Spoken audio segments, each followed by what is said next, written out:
Election commission of ইন্ডিয়ার তরফ থেকে প্রকাশ করা হল ওয়েস্ট বেঙ্গলের 2002 সালের ভোটার তালিকা।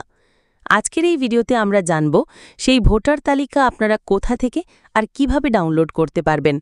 আপনার বুথের ভোটার তালিকা আপনি কিভাবে ডাউনলোড করতে পারবেন সেই গুরুত্বপূর্ণ তথ্যই আমরা দেখে নেব।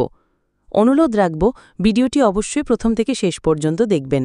নমস্কার, আপনারা দেখছেন অনলাইন ই-সার্ভিস গাইড ইউটিউব চ্যানেল নতুন হলে সাবস্ক্রাইব করে বেল আইকন অন করে রাখুন। 2002 সালের ভোটার তালিকা ডাউনলোড করার জন্য প্রথমেই আমরা চলে যাব গুগলে। সেখানে আমরা সিইও ওয়েস্ট বেঙ্গল লিখে সার্চ করব। সার্চ করার পর আমাদের কাছে ceo.westbengal.nic.in এই নামের ওয়েবসাইটের লিঙ্ক আসবে। সেখানে ক্লিক করে আমরা ওয়েবসাইটটি খুলব। ওয়েবসাইট খুললে আমাদের সামনে একটি পেজ আসবে। সেই পেজে লেটেস্ট নিউজ সেকশনের নিচে একটি হাইলাইট করা অপশন দেখতে পাব, যার নাম ইলেকটোরাল রোল অফ LR 2002।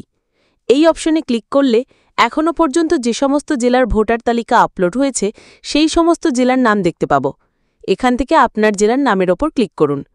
এরপর আপনাদের সামনে সেই জেলার অধীনস্থ সমস্ত অ্যাসেম্বলি কনস্টিটিউয়েন্সিজের নাম দেখাবে। এখান থেকে আপনি আপনার কনস্টিটিউয়েন্সির নাম নির্বাচন করুন। নির্বাচনের পর ওই কনস্টিটিউয়েন্সির আওতাধীন যেই সমস্ত বুথের ভোটার তালিকা আপলোড হয়েছে তাদের নাম প্রদর্শিত হবে। সেই তালিকায় আপনার বুথের নামের পাশে একটি অপশান থাকবে, যার নাম ফাইনাল রোল। ডাউনলোড করার জন্য সেখানে ক্লিক করুন এবং কিছুক্ষণ অপেক্ষা করুন। তারপরেই 12/4/2002 তারিখে প্রকাশিত ভোটার তালিকাটি আপনার সামনে খুলে যাবে। তালিকায় থাকা ভোটারদের নাম দেখতে চাইলে পেজের নিচের দিকে চলে যান। সেখানে ভোটারদের নাম, তাদের গার্জেন অর্থাৎ পিতা বা স্বামীর নাম এবং ভোটার আইডি নম্বর দেখতে পারবেন। আমি এখানে এই সমস্ত ব্যক্তিগত তথ্যগুলো হাইড করে রেখেছি, তবে আপনারা নিজেদের তথ্য এভাবেই দেখে নিতে পারবেন। এই ছিল আজকের এই ছোট্ট এবং গুরুত্বপূর্ণ একটা ভিডিও আপনাদের জন্য। আশা করছি আজকের ভিডিও আপনাদের কাছে তথ্যমূলক লেগেছে। ভিডিওটি ভালো লাগলে অবশ্যই লাইক করবেন, শেয়ার করে আপনার সকল বন্ধুদেরকে জানতে সাহায্য করবেন। আগামী দিনে আর কী বিষয়ে ভিডিও দেখতে চান তা ভিডিওর কমেন্ট বক্সে লিখে জানান। ধন্যবাদ।